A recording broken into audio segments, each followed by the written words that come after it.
یہ راستہ دکھاتا ہے، ہاں علم رہنما ہے، ہاں علم رہنما ہے، علم نور ہے، علم نور ہے۔ الحمدللہ رب العالمین والصلاة والسلام علی خاتم النبیین اما بعد فاعوذ باللہ من الشیطان الرجیم بسم اللہ الرحمن الرحیم الصلاة والسلام علیک یا رسول اللہ وعلی آلک واصحابک یا حبیب اللہ الصلاة والسلام علیک یا نبی اللہ وعلی آلک واصحابک یا نور اللہ۔ عن ابی ہریرہ رضی اللہ تعالی عنہ ان رسول اللہ صلی اللہ علیہ وسلم قال من صلی علی واحدہ صلی اللہ علیہ عشرہ۔ حضرت ابو ہریرہ رضی اللہ تعالی عنہ فرماتے ہیں کہ رسول اللہ صلی اللہ علیہ وسلم نے ارشاد فرمایا کہ جو مجھ پر ایک مرتبہ درود پاک پڑھتا ہے اللہ پاک اس پر 10 رحمتیں نازل فرماتا ہے۔ صلو علی الحبیب صلی اللہ تعالی علی محمد۔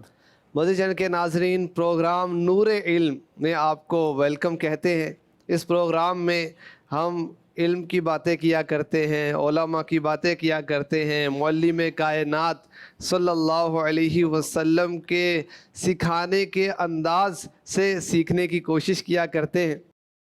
یاد رہے، طلبہ علم دین یہ اللہ پاک اور اس کے رسول کے مہمان ہیں۔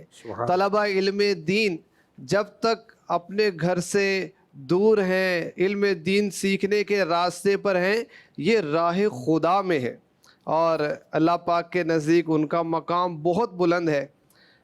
لہٰذا ایک ٹیچر کو چاہیے، ایک استاذ کو چاہیے کہ ان دینی طلبہ کے ساتھ تواضع کا انداز اختیار کرے، نرمی کا انداز اختیار کرے، اور ہر ٹیچر کو چاہیے، ہر افسر کو چاہیے، ہر HOD کو چاہیے کہ اپنے ماتحتوں کے ساتھ نرمی اختیار کرے۔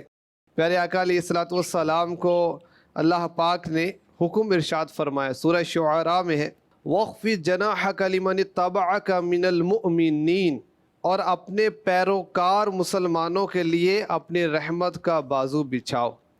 اسی طرح میرے آقا صلی اللہ علیہ وسلم نے بھی حکم ارشاد فرمایا، اور اپنے شاگردوں کے لیے تواضع کرو اور سرکش عالم نہ بنو۔ تو ہر سکھانے والے کو چاہیے، خواہ وہ استاذ ہو، ٹیچر ہو، عالم ہو، مفتی ہو یا افسر ہو، والد ہو، کہ اپنے ماتحتوں کے ساتھ تواضع کا معاملہ اختیار کرے، نرمی اور شفقت کا معاملہ اختیار کرے۔ انشاءاللہ الکریم اس سے اس کی عزت میں اضافہ ہوگا۔ اور ایک اور اس میں بہت پیارا مدنی پھول یہ بھی عرض کروں گا کہ جب ہم اپنے ماتحتوں کے ساتھ نرمی کا برتاؤ اختیار کریں گے تو یہ اثر ان میں بھی منتقل ہوگا، اور وہ بھی جب کسی عہدے پر آئیں گے، کسی منصب پر آئیں گے تو اپنے ماتحتوں پر وہ بھی شفقت کرنے والے بن جائیں گے۔ تو آئیے بڑھتے ہیں پہلے سیگمنٹ کی طرف، جس کا نام ہے سیدھی راہ چلاتے یہ ہے۔ رکن شورا حاجی شاہد اتاری سے سب سے پہلے سوال کروں گا کہ پیارے آقا علیہ الصلوۃ والسلام کی سیرت مبارکہ ہر معاملے میں ہی ہمارے لیے رہنما ہے، تو ایک معلم کو، ایک ٹیچر کو، ایک استاذ کو اپنے اسٹوڈنٹس کے ساتھ نرمی کا برتاؤ اختیار کرنے کا ہمارا دین اسلام حکم ارشاد فرماتا ہے، تو اس میں انداز مصطفیٰ کیا ہوا کرتا تھا؟ مشکوٰۃ شریف کی حدیث پاک، ہمارے آقا، اور آپ نے ماشاءاللہ کتنا پیارا لفظ استعمال کیا، معلم کائنات، معلم انسانیت۔ ہمارے آقا علیہ الصلوۃ والسلام نے ان کی تربیت کی جو جہاں میں سب سے زیادہ بگڑے ہوئے تھے، ان کی تربیت کی جو جانوروں سے بدتر ہو چکے تھے، اور میرے آقا علیہ الصلوۃ والسلام کے کرم سے بھٹکے ہوئے ہادی بن گئے، اوروں کو راستہ دکھانے والے بن گئے۔ ہمارے آقا علیہ الصلوۃ والسلام کی تربیت کا انداز کیا تھا، اور اس تربیت میں آپ کے عاجزی بھرے انداز امت کی تربیت کے لیے کیسے تھے، اس کی جھلک پیش کرتا ہوں۔ یہ مشکوٰۃ شریف کی حدیث پاک ہے۔ پیارے آقا صلی اللہ علیہ وسلم نے حضرت سیدنا معاذ بن جبل رضی اللہ عنہ کو یمن کی طرف بھیجا، تو آقا علیہ الصلوۃ والسلام ان کی حوصلہ افزائی کے لیے انہیں مدینہ پاک سے باہر تک رخصت کرنے کے لیے جاتے ہیں، اور انداز کیا ہے، راستے بھر نصیحتیں کی جا رہی ہیں۔ جناب معاذ رضی اللہ تعالیٰ عنہ تو سوار ہیں، اور میرے آقا علیہ الصلوۃ والسلام ساتھ پیدل تشریف لیے چلے جا رہے ہیں۔ اللہ اکبر۔ فارغ ہوئے فرمایا معاذ ممکن ہے تم اس سال کے بعد مجھے نہ ملو، تم اب میری مسجد اور میری قبر کے قریب سے گزرو گے۔ اب یہ سن کر ہر صحابی عاشق رسول حضرت معاذ بن جبل رضی اللہ عنہ رونے لگے۔ آقا علیہ الصلوۃ والسلام نے اپنا چہرہ پاک مدینہ پاک کی طرف کے یعنی واپسی کا قصد فرمایا تو فرمایا لوگوں میں مجھ سے قریب تر لوگ پرہیزگار ہیں جہاں بھی ہوں۔ اب اس حدیث پاک کے تحت مفتی احمد یار خان نعیمی رحمۃ اللہ علیہ نے مرآت میں جو مدنی پھول عنایت فرمائے ان میں یہ بھی ہے کہ 5 غیبی خبریں یہاں پتہ چلیں۔ نمبر 1، ہم عنقریب وفات پائیں گے۔ دوسری بات، ہماری وفات مدینہ پاک میں ہوگی۔ تیسری، ہماری قبر انور مسجد نبوی شریف میں ہوگی، یعنی اس سے متصل ہوگی۔ 4، حضرت معاذ رضی اللہ تعالیٰ عنہ ہمارے بعد وفات پائیں گے۔ 5، جناب معاذ ہماری قبر پر زیارت کرنے آئیں گے۔ اور آقا علیہ الصلوۃ والسلام کی عاجزی انکساری بھی اس روایت سے ظاہر ہو رہی ہے۔ حضرت علی قاری رحمۃ اللہ تعالیٰ علیہ لکھتے ہیں کہ حضرت معاذ رضی اللہ تعالیٰ عنہ سوار ہیں، آقا علیہ الصلوۃ والسلام پیدل چل رہے ہیں۔ یہ کیا ہے کہ حضرت معاذ رضی اللہ تعالیٰ عنہ پیارے آقا علیہ الصلوۃ والسلام کے حکم سے ہی سوار ہوئے تھے، اور آقا علیہ الصلوۃ والسلام یہ عاجزی اور انکساری کا اظہار کر رہے تھے جو آپ پیدل چل رہے تھے۔ الحکم فوق الادب کہا جاتا ہے، بے شک کہ وہ حکم سے سوار تھے۔ ہمارے آقا علیہ الصلوۃ والسلام کا قول بھی تربیت کرتا ہے اور آپ کا فعل بھی تربیت کرتا ہے صحابہ کی، اور صحابہ کے ذریعے سے پوری امت کی، کہ انہوں نے روایات احادیث آگے امت تک پہنچائیں۔ تو اس میں ہمیں اور جو کچھ سیکھنے کو مل رہا ہے کہ استادوں کو چاہیے، علماء کو چاہیے اپنے شاگردوں کی تربیت کریں اور علم دین کے فروغ کا ذہن بنائیں اور انہیں مختلف علاقوں میں بھیجیں، بالخصوص وہ علاقے جہاں پر دین کی خدمت نہیں ہو رہی یا کم ہو رہی ہے، کوئی جانے کے لیے تیار نہیں ہوتا۔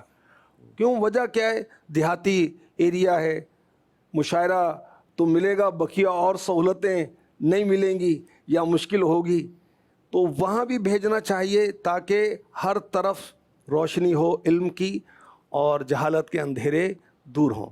اور اعلیٰ حضرت کے 10 نکات بھی عرض کرتا ہوں۔ اعلیٰ حضرت نے بھی اس تعلق سے ہمیں کچھ مدنی پھول عنایت فرمائے فتح رضویہ شریف میں، اور دعوت اسلامی اس پر عمل پیرا ہے الحمدللہ۔ اعلیٰ حضرت لکھتے ہیں کہ عظیم الشان مدارس کھولے جائیں، باقاعدہ تعلیمیں ہوں، طلباء کو وظائف ملے کہ خواہی نہ خواہی مائل ہوں۔ میں کچھ تفصیل بھی کر رہا ہوں۔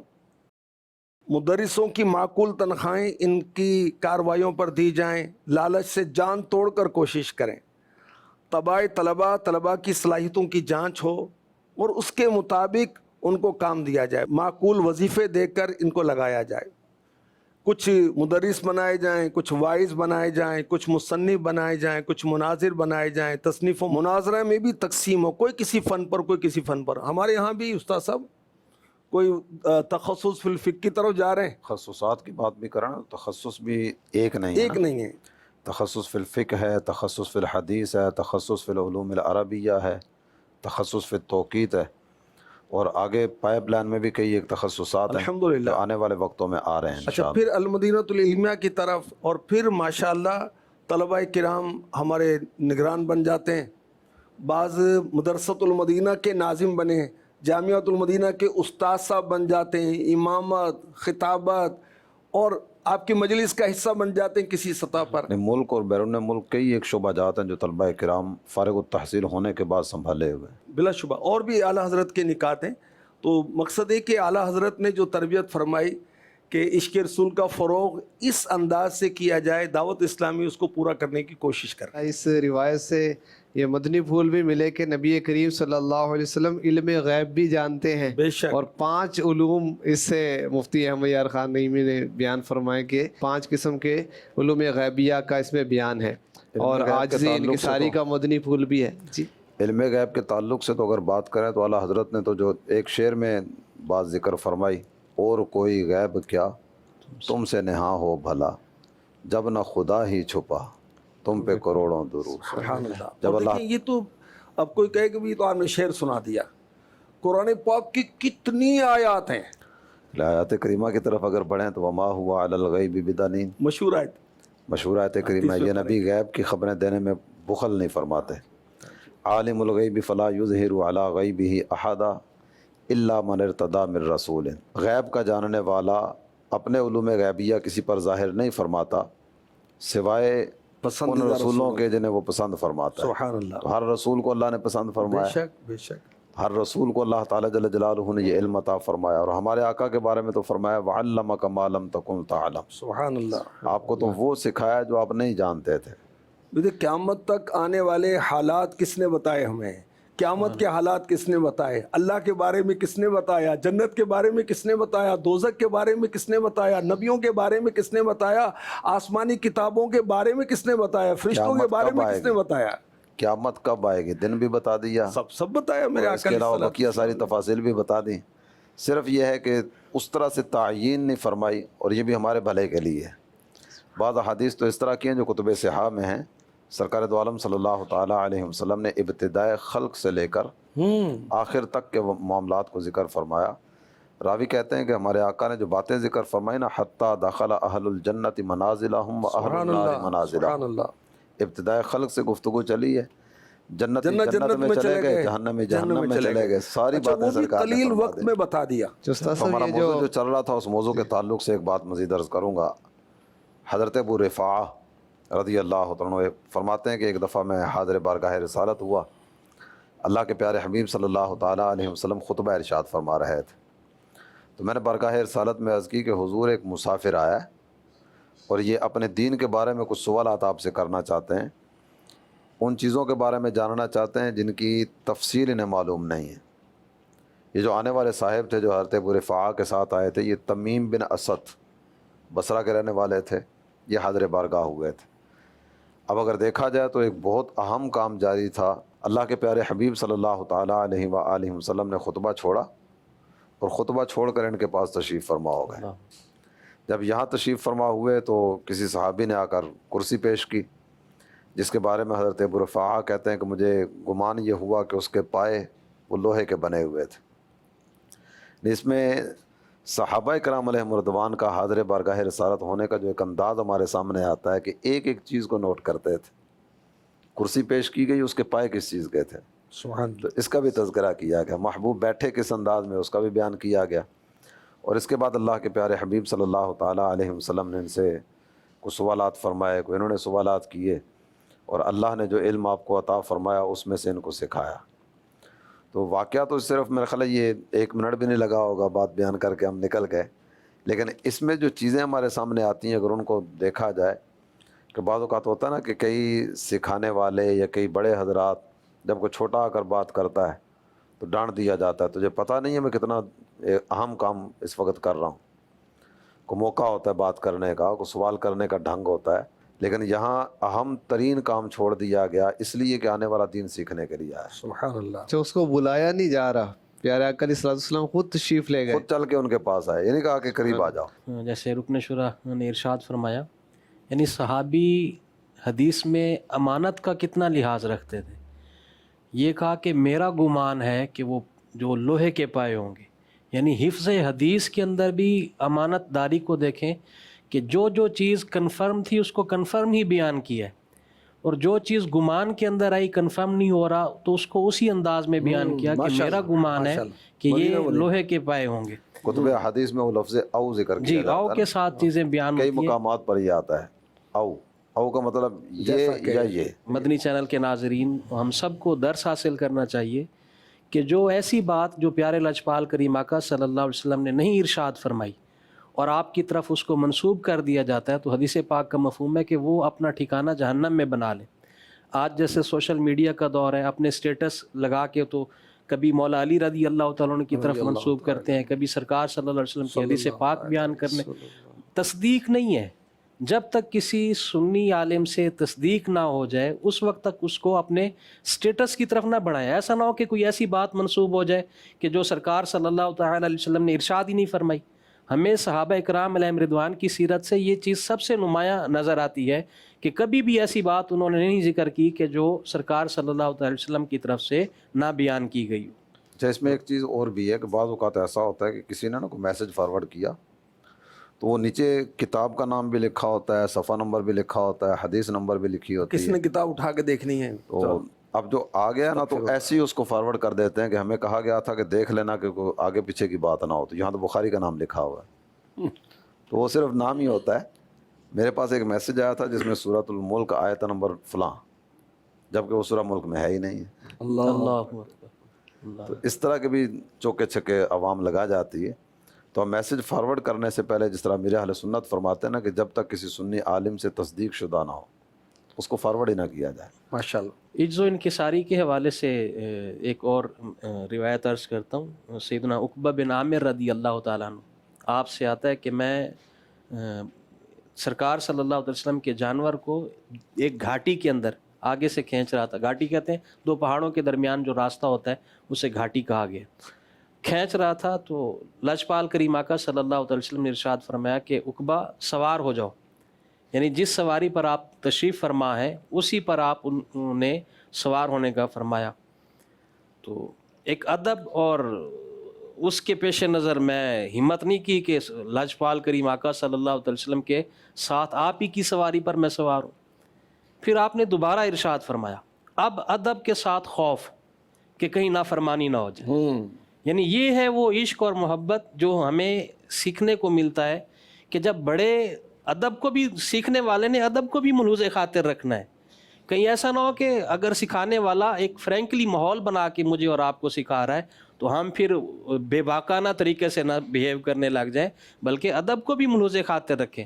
اب اس ڈر کی وجہ سے سوار ہو گئے کہ کہیں نافرمانی نہ ہو جائے تو سرکار صلی اللہ تعالیٰ علیہ وآلہ وسلم نیچے تشریف لائے، عقبہ بن عامر سواری پر سوار ہوئے اور تھوڑی سی دیر سوار ہونے کے بعد فوراً نیچے اتر آئے کہ نہیں اب اس سے آگے مزید اوپر بیٹھنے کی ہمت نہیں ہے، اور سرکار دوبارہ سواری پر سوار ہوئے. حکم پر عمل بھی ہو جائے اور ادب کے تقاضے بھی بحال رہے. ادب کے تقاضے بھی بحال اور حکم پر عمل بھی ہو گیا. اس سے ہمیں جی سیکھنے کو بھی کافی ساری چیزیں ملتی ہیں. صاحب زیر بعض اوقات ایسا ہوتا ہے اساتذہ کرام یا ذمہ دار یا نگران آفرز کرتے ہیں کہ آئیں میں آپ کو ڈراپ کر دیتا ہوں، اور طالب علم یا ماتحت کو ادب کے ملحوظ خاطر اگر سوار ہو بھی جائے تو کہیں ایسا نہ ہو کہ وہ ایسا دوستانہ ماحول بن جائے کہ وہ حجاب بھی ختم ہو جائے استاد اور شاگرد والا. تو ان دونوں چیزوں کو ملحوظ خاطر رکھیں گے تو انشاءاللہ فائدہ. سبحان اللہ. تو اس سیگمنٹ کے آج جو ٹاپک ہمارا بیان کیا گیا، جن کو سکھانے والا ہوتا ہے انسان، جو استاذ ہے اپنے اسٹوڈنٹس کو سکھاتا ہے یا والد اپنی اولاد کو سکھاتا ہے، تو بڑا پیارا پہلو بیان ہوا کہ ہمارے آقا صلی اللہ علیہ وسلم کسی صحابی کو سوار کر کے خود پیدل ساتھ چل رہے ہیں. کسی کوئی مسئلہ پوچھنے آ رہا ہے تو خود اس کے پاس جا کر خطبہ چھوڑ کر اس کو مسئلہ ارشاد فرما رہے ہیں، اور خود کیسی عاجزی اور تواضع علم سیکھنے والے اپنے شاگرد صحابہ پر ہے کہ ان کو سواری پر سوار ہونے کا کہا جا رہا ہے. اللہ کریم ہمیں بھی اس تواضع و عاجزی کا صدقہ نصیب فرمائے. آئیے پروگرام میں ایک سوال شامل کرتے ہیں. جامعۃ المدینہ فیضان مشتاق کراچی، درجہ رابعہ کا طالب علم ہوں، منٹھار علی اتاری. حاجی شاہد صاحب کی بارگاہ میں یہ سوال عرض ہے کہ کیا کسی کی بار بار تعریف کرنے سے اس میں خود پسندی کی عادت پیدا ہو سکتی ہے؟ جی استاد صاحب، رابعہ، ثانیہ، یہ نام ہماری اصطلاح میں پہلے شامل تھے جی، لیکن اب تبدیل کیے جا اب چکے ہیں. کیا کہتے ہیں؟ درس نامی فرسٹ ایئر، درس نامی سیکنڈ ایئر، درس نامی تھرڈ ایئر، اس انداز میں بیان کیے جاتے ہیں. لوگوں کو آسانی ہوتی سمجھنے میں اور نہ ان کو سمجھ میں نہیں آتا. جس کو فرسٹ ایئر سیکنڈ ایئر سمجھنا آتا ہو، درس نامی سال اول، پہلا سال، دوسرا سال، فرسٹ ایئر سیکنڈ ایئر یہ تو سب کو سمجھ میں آتا ہے. اور کسی کی تعریف کی جائے تو اس میں بھی محتاط انداز ہونا چاہیے. میرا گمان ہے کہ اس کے اندر یہ صفت پائی جاتی ہے، اس انداز سے کیا جائے. اچھا، منہ پر تعریف کرنا واقعی ہے آزمائش، اور اس میں رسک ہے، خطرہ ہے